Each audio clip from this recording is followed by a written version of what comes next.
I want to make English more Estonian. So for a few years, I've been interested in a lot of different languages, and one of those languages is Estonian. My interest first grew just from seeing very long words with doubled vowels. There's something so nightmarish about two A's next to each other with umlauts over each of them. And in fact, one of my favorite words that I've learned so far is voras, which means stranger, which has two O's with tildes over them, or as I like to say, tildos, which is how I call a lot of accents over letters, umlaut, umlaut, imlaut, tilde, tildo, tilden. And then a bit later, I saw the Estonian movie November, and that really kickstarted my interest in Estonia as a culture and a language. And so over time, this became something of an obsession until one day I finally decided, okay, I need to actually just learn the language. So I started by grabbing a couple Andrus Kivirak books in Estonian because his work is kind of what inspired me to learn the language in the first place and what really got me interested in Estonian culture. So at the moment, I'm using this as my grammatical guide. I also have Sona Web Online, which is a more comprehensive Estonian to English dictionary, or which is better for finding all the various noun forms. And I also found a German to Estonian dictionary, which is funny because it tells you a lot about the link between German and Estonian, which we'll get on a bit more later. But although my ability at Estonian is currently in its infancy, I want to use some of what I've learned to take you all on a little thought experiment. By the way, do you like the getup? I was going for Estonian hipster douchebag, and I think I've definitely delivered. So I've already mentioned David Bellis's book, Is That a Fish in Your Ear? The Amazing Adventure of Translation, several times on this channel. And today there's a specific section I want to talk to you about. Historically, when the Bible was translated into a new language, that new language would be forever altered by that translation. Translating such a long and epic work such as the Bible means that you introduce a lot of new words, names, places, nouns, and other things that weren't there beforehand. And there's several ways that you can introduce these words. You can just import them wholesale, spelling and all. You can respell them so that they match with the orthography of the new language. Or, in the case of something like Icelandic, you can generate a new word using the structure of the new language, but that has the meaning of the word you're trying to translate. But even in the case of Icelandic, when it generates a new word for, say, podcast or computer, it is generating that word in response to English.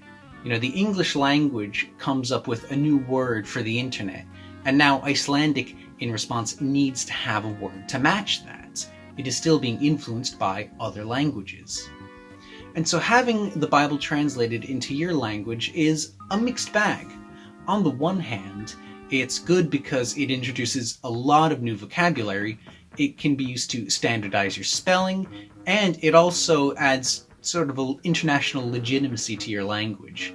Having the Bible in your language says, this is a language that is separate to other languages. The bad is that your language will be influenced by whatever the Bible is translated from, which in the past 200 years is primarily English because US organizations are the main sponsors of biblical translations. Historically, Estonian has had a lot of influence from the German language. For several hundred years, Estonia was occupied by the Baltic Germans, and German was the language of education, it was the language of administration, and so naturally a lot of new words were imported from German into Estonian.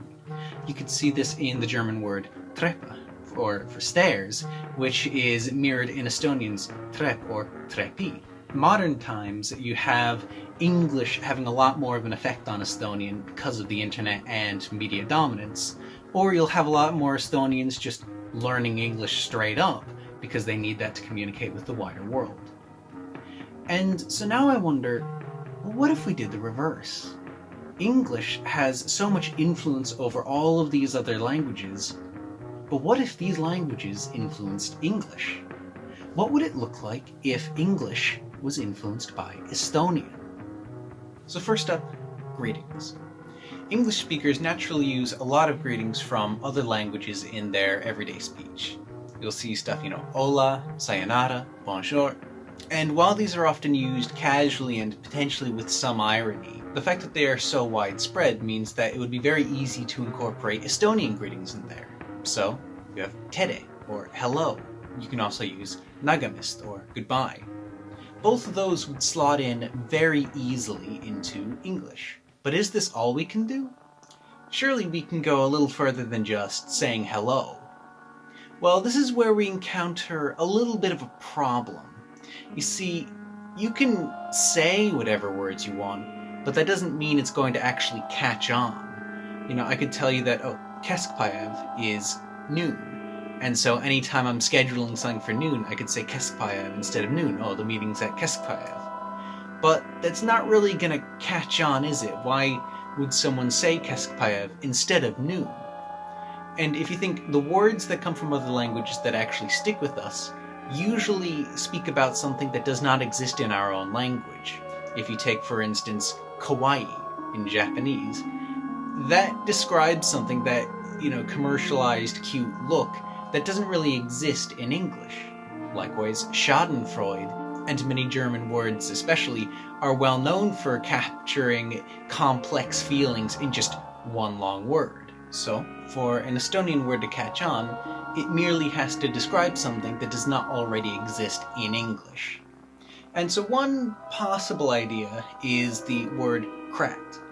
And so this is something that I first found in the movie November, and is also in Rehepap Ek November by Andres Kivarak.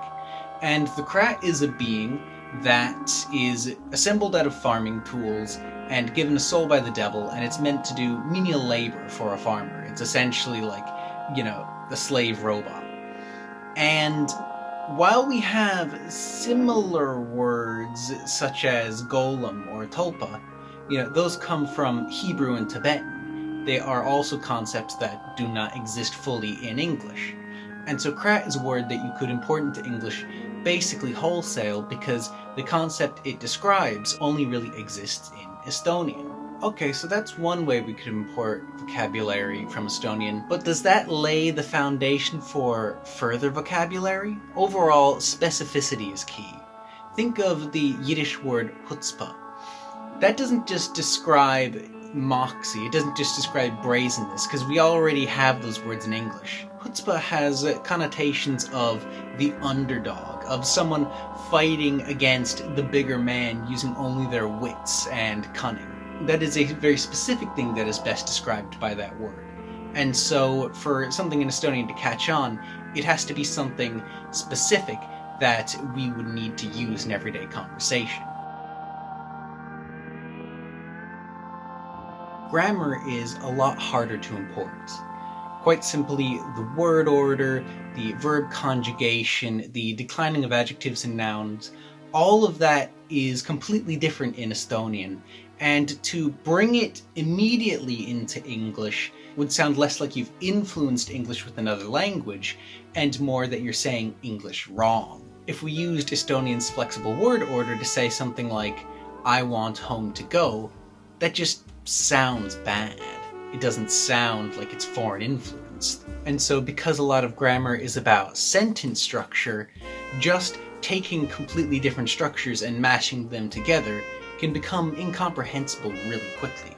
However, I can think of a way to incorporate Estonian grammar into English by way of case endings. In Estonian, prepositions on, in, at, by, with are divided into grammatical categories called cases. A noun that would be affected by a preposition, I'm in the cinema, would have an ending corresponding to that case added to it. Cinema in Estonian is kino. To be at the cinema uses the inessive case, so s is added onto the end. Mina olen kinos. I am cinema at. To go somewhere, you use either the elative or elative cases, depending on the noun. This involves adding sse, or nothing for elative, and le for alative. Now, here's where it gets interesting. I want to say, I'm going to Tesco, which if you don't know is a supermarket. In Estonian, the word for market, turu, uses elative. Mina lähen turule. Meanwhile, the word for shop, poe, uses illative, poesse or poodi, because that noun is somewhat irregular compared to others. So, should Tesco be considered a market or a shop? What case ending is better for it? Well, we're not translating Tesco into Estonian, we're just importing Estonian ideas. To my ears, elative sounds better. I'm going to skole, rather than the illative, I'm going Tescosse, or the just lazy, I'm going Tesco, which once again sounds less like there's foreign influence and more, me fail English, that's impossible. Also, note that in Estonian, verbs conjugate according to who performs the action and number. I go is lähen, he she goes is läheb, they go is lähevad. Consequently, you can drop the personal pronoun most of the time. You don't have to say mina lähen turule, just lähen turule, because the conjugation makes clear who is doing the verb. English doesn't have quite enough specificity in its conjugation, so we probably would have to retain personal pronouns. Actually, there's more grammar we can bring in. No, not adjective declension, that's always a disaster. I was actually thinking the commutative case. In Estonian, to say, I take the bus, you add the suffix ga to bus. Ma lähen bussiga. That doesn't seem very hard to add to English. I'm going by bus, I'm going bussiga. Most English words for transport types end with a consonant, and we want our words to flow well, so we'll just make the suffix iga. So let's put this together. England is now ruled by the Estonians, and we must all bow down to our eesti masters. How do I say, hello, I'm going to Tesco by car? Well, following our rules of word substitution and grammar, it would be, tere, I'm going Tescole kariga. So am I going to do it? Am I going to change the English language and bring it forward to its Estonian glory? Well, probably not. Not on my own, at least. But I wanted this to be an interesting thought experiment into how it would feel for your language to be changed by another. In Papua New Guinea, many languages of the island didn't have verb tenses, so no past, no future, just the present, and maybe a marker like tomorrow. But when English arrived, many people who spoke those languages adopted tenses, forever changing their languages.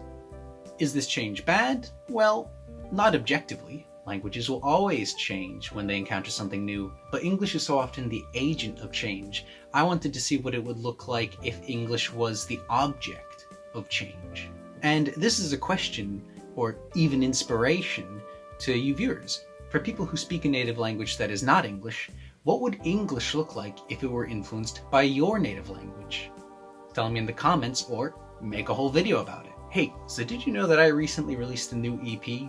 YouTube pays me nothing to make these videos, so why not consider supporting me as an artist by buying my EP?